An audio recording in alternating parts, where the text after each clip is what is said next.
গোপালগঞ্জে ধর্মীয় সম্প্রীতি রক্ষায় আলোচনা সভার মাধ্যমে সম্প্রীতি সম্মেলন অনুষ্ঠিত হয়েছে। রবিবার দুপুরে জেলা প্রশাসকের কার্যালয়ে জেলা প্রশাসন আয়োজিত এ অনুষ্ঠানে সভাপতিত্ব করেন জেলা প্রশাসক মোহাম্মদ কামরুজ্জামান। সম্মেলনে জেলার মুসলিম, হিন্দু ও খ্রিস্টান ধর্মীয় সংগঠনের নেতারা বক্তব্য রাখেন। জেলা প্রশাসক বলেন, গোপালগঞ্জ ধর্মীয় সম্প্রীতির দৃষ্টান্ত।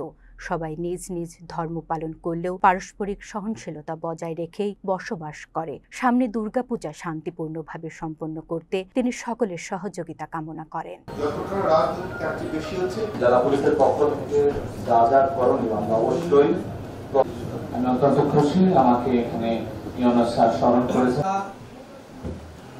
এবং বিশেষ করে গোপাল যেভাবে আছি আরো যাতে সুন্দরভাবে থাকতে পারি আপনারা সেদিকে খেয়াল রাখবেন। গত বছর গোপালগঞ্জ জেলায় উদ্যোগ ছিলেন, কিন্তু এবছর আপনি যার ফলশ্রুতিতে দেখা যায় যে আমাদের